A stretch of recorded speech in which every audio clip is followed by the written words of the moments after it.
Niketan Education Care, and my name is Ramraj. So today I want to teach you for class 7 and 8. So today's topic is sentences or sentence. I am writing here SENTENCE.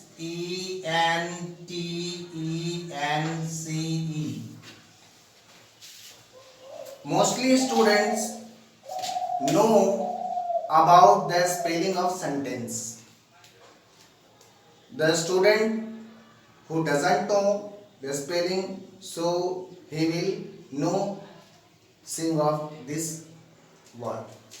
Okay, so mostly a student know definition of sentences, but rest of a student they don't know what is a definition of sentences. So I am explaining the definition of sentences और sentence. बहुत सारे छात्र ऐसे हैं जो sentence की परिभाषा को नहीं समझ पाते. वाक्य की परिभाषा क्या होती है, वाक्य कहते किसको है. ठीक है, तो सबसे पहले हम लोग इस सेंटेंस की परिभाषा को जानेंगे. वाक्य की परिभाषा क्या होती है, तो मैं पहले ओरली बता देना चाहता हूं सेंटेंस कहते किसे हैं, वाक्य किसे कहते हैं. वाक्य उसे कहते हैं, वाक्य एक शब्दों का समूह होता है जो एक निश्चित क्रम में लगा होता है, वो शब्द का समूह, और उससे पूर्ण अर्थ निकलता है. तो वैसा शब्द समूह जो एक निश्चित क्रम में निर्धारित हो और उससे एक पूर्ण अर्थ निकलता हो, उसे ही वाक्य कहते हैं. उदाहरण के लिए अगर मैं यहाँ पे लिखूं ईट्स ही राम मोहन मैंगो, तो ये जो वाक्य हमने लिखा, ये सारे वर्ड, सारे शब्द क्रम में तो हैं, क्या इससे पूर्ण अर्थ निकलता है? इसे अगर हम पढ़ते हैं यहाँ पर, तो क्या यह एक शुद्ध अर्थ, एक सही अर्थ, एक समझने योग्य अर्थ निकालता है? नहीं. ईट्स खाता है, वह राम मोहन मैंगो, कुछ समझ में नहीं आता. हालांकि इसमें कुछ एक वर्ड्स मैंने गलत भी लिखा है. वास्तव में देखा है तो यहाँ पे ईट होना चाहिए, लेकिन मैंने ईट्स लिखा है. ठीक है, तो आप इसे ये ना समझिए कि मैंने जानबूझ के लिखा. नहीं, मैं केवल मेरा उद्देश्य केवल बताने का था कि मैंने इसमें लिखा है. बहुत सारे छात्र ऐसा करते हैं, तो वो छात्र ऐसा ना करें, इसके लिए मैंने यहाँ पे एक स्पेलिंग, एक शब्द गलत लिखा है. अब मैंने लिखा है यहाँ पे ईट. मान लीजिए इस लिखे हुए शब्द समूहों को मैं कट कर देता हूं. यदि इसके जगह मैं लिखता हूं प्लीज राम फुटबॉल, तो क्या इसका अर्थ निकलता है? नहीं. आप देखते हुए सीधा अपने मन में कहें कि नहीं. अगर इसी को मैं लिखूं राम प्लेस फुटबॉल, तो अर्थ निकलता है. तो ये शब्द तो हैं एक क्रम से. देखिए, यहां से यहां गया, यहां से यहां गया, ये तो एक शब्द है क्रम से, लेकिन क्रमानुसार होने के बावजूद भी क्या यह अर्थ निकालते हैं? नहीं. तो ये बात जाहिर हो जाती है कि अगर शब्द समूह क्रमानुसार रहें फिर भी वो अर्थ नहीं निकालते हैं, तो उनके सही अर्थ निकालने के लिए सही क्रमानुसार होना चाहिए. जैसे कि इंग्लिश में अगर सही अर्थ निकालना हो तो इंग्लिश का एक ढांचा है, एक स्ट्रक्चर है. अगर उस स्ट्रक्चर के अनुसार उस शब्द समूहों को लिखा जाए तो निश्चित ही सही और पूर्ण अर्थ निकलेगा. जैसे इसी का एक उदाहरण ले लेते हैं. हम लिखते हैं राम प्लेज फुटबॉल. तो देखिए, ये जो सेंटेंस मैंने लिखा, इस सेंटेंस में जो मेरा शब्द समूह है, जो ग्रुप ऑफ वर्ड्स है, वह एक इंग्लिश के पूर्ण अर्थ निकालने वाले वाक्य के अनुसार है। जैसे कि वाक्य के अनुसार है मतलब पूर्ण अर्थ मतलब क्या? जैसे कि पहले स्थान पे हमारा सब्जेक्ट होना चाहिए, जिसे हम हिंदी में कर्ता कहते हैं, तो नंबर 1 स्थान पे हमारा सब्जेक्ट है। दूसरे स्थान पे वर्ब होना चाहिए, चाहे वो हेल्पिंग वर्ब हो या मेन वर्ब हो।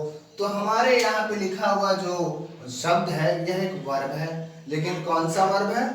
मेन वर्ब है, मुख्य क्रिया है। यह दूसरे स्थान पे होना चाहिए, जो यह दूसरे स्थान पे होना चाहिए जो है। तीसरा है हमारा ऑब्जेक्ट, फुटबॉल, जो हमारा तीसरे स्थान पे है। ये एक क्रमानुसार शब्दों का, यह एक क्रमानुसार शब्दों का संयोजन है, जो हमने इस शब्दों को संयोजन के अनुसार एक वाक्य का निर्माण किया है। The structure of words or group as in order, so this kind of a statement make as meaningful statement. So we can say that is a sentence. Otherwise we can't say that is a sentence. So I hope mostly student they will understand and they can just imagine it how we can make a sentence. So today I want just write to explanation of sentence. Explanation means first of all I will write here definition, and afterwards I will write here examples or kinds. Okay, so you may see now here. First of all, sentence. Sentence is a group of words, so I can write here it is. It means what? Sentence. It के अंदर it एक ऐसा है शब्द जो निर्जीव वस्तुओं को संबोधित करता है। इस it के अंदर ये sentence नाउन ना लिख करके मैंने यह प्रोनाउन वर्ड लिखा है। It is a group of word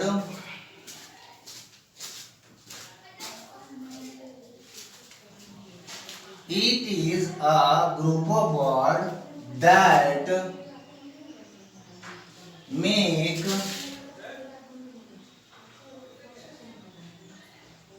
complete sense. ठीक है? This kind of a statement I have written here. So बहुत जगह क्या होता है कि बीच में एक और वर्ड्स भी आता है इन ऑर्डर। बहुत सारे लोग बोलते हैं कि सर एक बीच में एक और शब्द आता है इन ऑर्डर, मतलब क्रमानुसार वाला जो शब्द है वो इसके अंदर आता है। मैंने नहीं लिखा है। अगर उस सेंटेंस को, उस वर्ड्स को लिखा भी जाए तो भी राइट होगा, नहीं लिखोगे तो भी राइट होगा। बट ये इसके अंदर, इस परिभाषा के अंदर ये जो शब्द है, ये जो हमने लिखा है, ये मुख्य भूमिका निभाता है और ये मेक कंप्लीट सेंस, ये मुख्य भूमिका निभाता है। अगर सेंटेंस का परिभाषा हम लोग लिखते हैं और ये दो लिखे हुए शब्दों को नहीं लिखते हैं, कुछ भी लिखते हैं, तो उसका अर्थ पूर्णतः इस वाक्य के परिभाषा के अनुसार नहीं निकलता है। तो जहां पे भी अगर आपको बोलना हो तो आप दो ये बोल सकते हैं।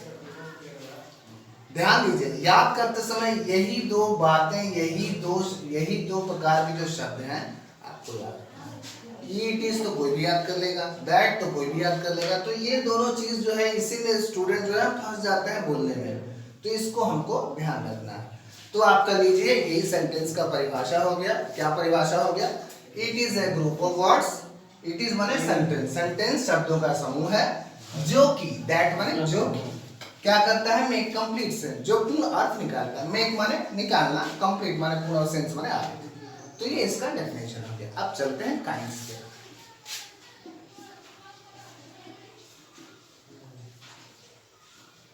सेंटेंस के काइंड्स क्या होते हैं? मेरे ख्याल से बहुत सारे छात्र जानते भी होंगे और कुछ छात्र नहीं भी जानते होंगे, फिर भी मैं बताना चाहता हूँ आपको। देखते हैं, पहला नंबर पे आ जाता है आपका सेंटेंस, जिसका नाम है असर्टिव सेंटेंस।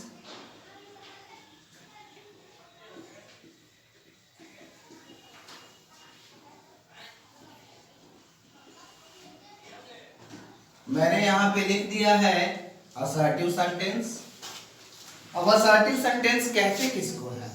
असर्टिव सेंटेंस वैसा वाक्य होता है, वैसा सेंटेंस होता है जिसके अंदर असर्ट वाला वाक्य होता है, डिक्लेयर वाला वाक्य होता है, फैक्ट वाला वाक्य होता है। मतलब वैसा वाक्य जो कुछ बताए, सच बातों को बताए,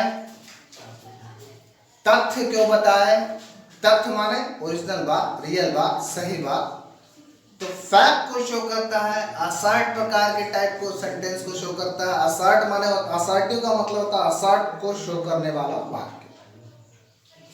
उसके बाद डिक्लेयर, डिक्लेरेशन एक होता है ना, डिक्लेरेशन, वैसे ही डिक्लेयर करना, किसी प्रकार कोई ऐसा सेंटेंस हो, कोई ऐसा वाक्य हो जो बोलने से ये मन में संकेत है कि कुछ ऐसे वाक्य जिसको डिक्लेयर किया जा रहा है, तो इस प्रकार के वाक्य को भी हम लोग असर्टिव के नाम से जानते हैं। तो मैं यहाँ पे लिख देना चाहता हूं assertive sentence, the sentence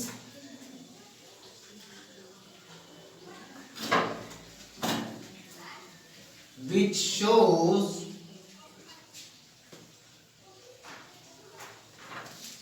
shows fact, declare,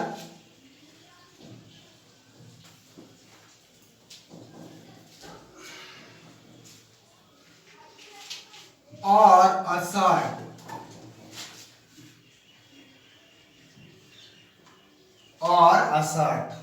is called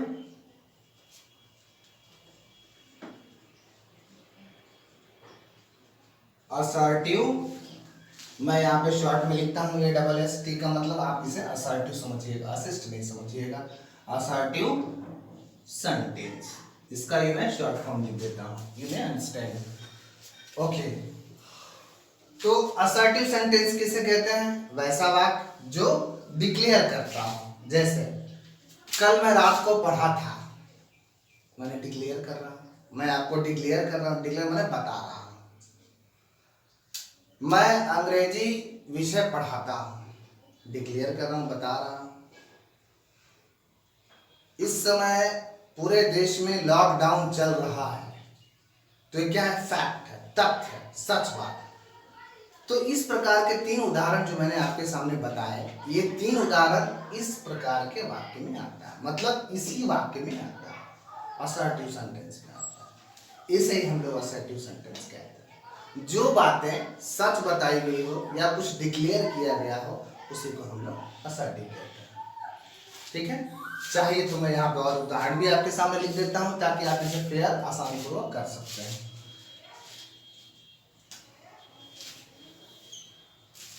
पहला वाक्य राम इट्स मैंगो, आप बोल सकते हैं, जो कि बहुत पुराना और पारंपरिक उदाहरण है जो काफी शिक्षक लोग लेते हैं। Ram it's mango,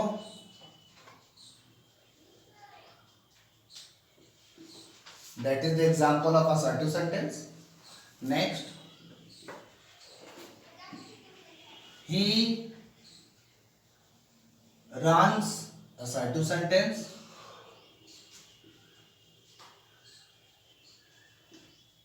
Lockdown is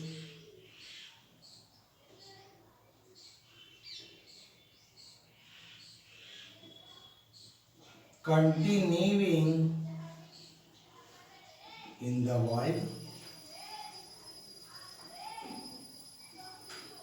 Okay, so I am writing here, sorry, I have written here 1, 2 and 3 kinds of statement. So these kind of statement is belong to assertive sentences.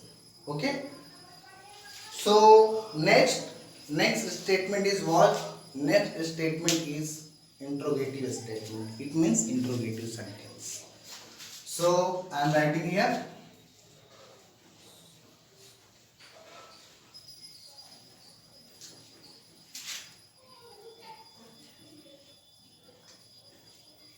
Interrogative, intro. कभी कभी क्या होता है कि हम चलते हुए, बैठते हुए, कुछ करते हुए आमतौर पे हम लोग बोल देते हैं इंट्रोगेटिव इंट्रोगेटिव इंट्रोगेटिव। वो बोलने का एक जरिया है, वह बोलने का एक जरिया है, लेकिन वास्तव में जैसा बोला जाता है वैसा तो यहाँ लिखा नहीं जाता है। तो मैं ये बात बोल क्यों रहा हूँ? ये बात मैं आपको इसीलिए बता रहा हूँ कि जैसा बोलते हैं वैसा लिखते नहीं है। अगर आपको इस परिभाषा सॉरी इस स्पेलिंग को याद रखना है तो अपने मन में ऐसा बनाइए कि इंटेरो इंटेरो इंटे बोलिए, तो आपके दिमाग में पूरा बैठा रहे और उसके अनुसार आप स्पेलिंग करेक्ट लिखिएगा। अगर इंट्रो सोचिएगा कि हमारा तुम सोचोगे भी कि हमारे मन में है इंट्रो, बोलोगे भी इंट्रो, तो जाहिर सी बात है कि आप वैसे ही लिख दोगे, जो कि गलत होगा। तो देखना ध्यान में, इंटेरो INTERROGATIVE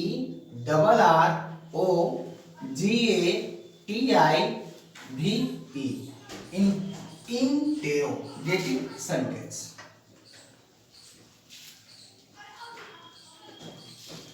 एट क्लास के 7 क्लास के आप स्टूडेंट हैं और जहां तक मैं जानता हूं कि ये स्पेलिंग में बहुत कम लोग मिस्टेक करते होंगे। इंटेरोगेटिव सेंटेंस, इंट्रोगेटिव सेंटेंस में सब जानते हैं कि क्या होता है, फिर भी मैं बताना चाहता हूं। इंट्रोगेटिव सेंटेंस में एग्जाम्पल आने वाले हैं आपके व्हाट, हु, वेयर, उसके बाद हाउ और भी बहुत सारे आते हैं। ठीक है, किसके सेंटेंस के अंदर? Interrogative sentence. वास्तव में ये क्वेश्चन वर्ड है, जो क्वेश्चन जो सेंटेंस के अंदर, वाक्य के अंदर क्वेश्चन को एराइज करने का काम करता है। अगर ये सेंटेंस में ना रहे तो क्या हम उस सेंटेंस को इंट्रोगेटिव बोल सकते हैं? नहीं। इसका पहचान है ये शब्द का कि यह वाक्य के अंदर शुरू में आता है और शुरू में आकर के पूरे वाक्य को एक प्रश्न पूछने वाले जैसा बना देता है। इसे तो लास्ट में हम लोग इस सेंटेंस का एक चिन्ह आता है, जो चिन्ह आप सभी लोग जानते हैं। लास्ट में हम लोग चिन्ह क्यों लगाते हैं? कारण क्या होता है?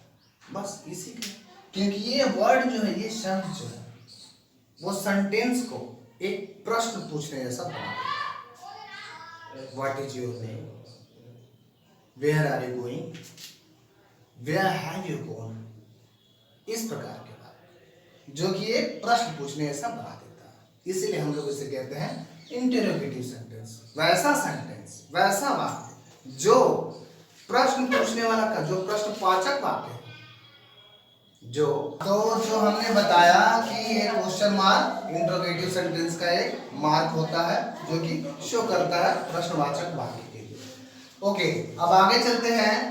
ये दो सेंटेंस के बारे में मैंने आपको बताया, इसके उदाहरण बताया। अब इसके दो सेंटेंस लिख करके उदाहरण आपको बताता हूँ।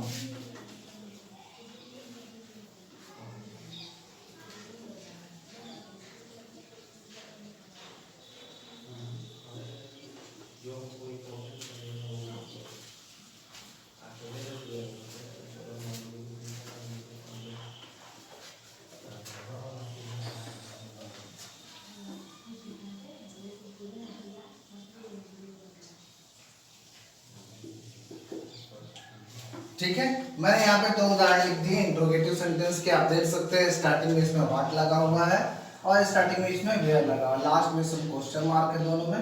तो ये जो ऐसे दो सिंबल हैं जो कि ये शो करता है कि ये इंट्रोगेटिव सेंटेंस है। तो फिलहाल स्टूडेंट, मैं आशा करता हूँ कि आज मैं आपको सेंटेंस के दो काइंड्स को मैंने शेयर किया आपके साथ, और आशा करता हूँ कि नेक्स्ट वीडियो में आप इसका वेट करते रहेंगे और नेक्स्ट वीडियो में बचा हुआ जो है काइंड्स वो मैं आपको बताऊंगा। उसके लिए थैंक यू।